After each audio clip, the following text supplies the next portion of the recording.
हो गई देह अब दोसर के बाय हो गई। ये क्या कहते हो?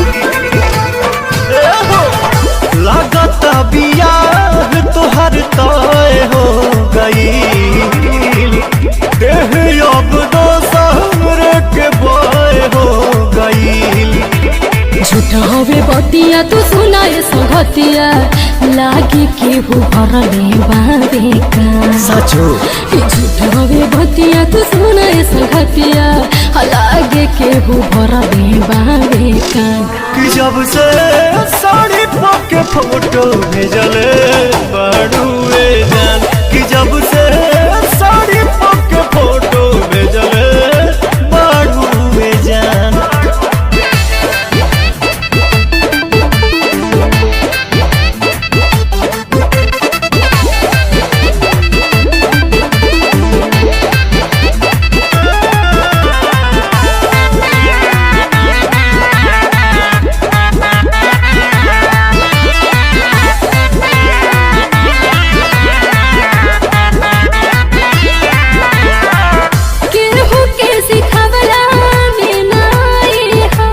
अच्छा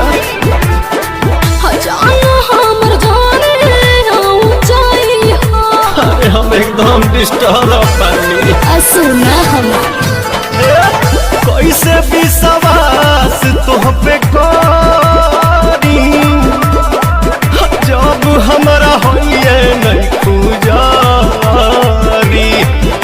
तो गरम के सोहो कुल तो निराहा तहरे रहे तहरे हसावा गरम के सोहो कुल तो निराहा तहरे रहे तहरे हसावा। कि जब से साड़ी पके फोटो भेजले बड़ुए जान कि जब से साड़ी पके फोटो भेजले बड़ुए जान।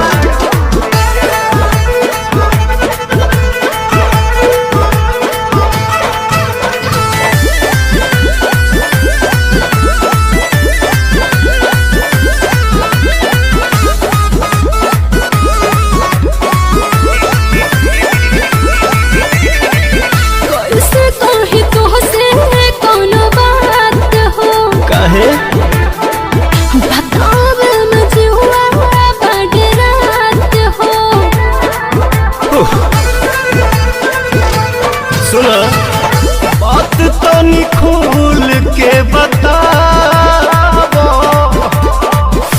देही में आग न लगाओ। लड़का खोजले भाई हमर हो गई सगाई ओ मुट्ठी पे नवले शक्तिमान। लड़का खोजले भाई हमर हो गई सगाई ओ मुट्ठी पे नवले शक्तिमान। साड़ी पके फोटो भेजले बड़ुए जान कि जब से साड़ी पके फोटो भेजले बड़ुए जान। So sorry। तो तुम कोरोना से कम नहीं।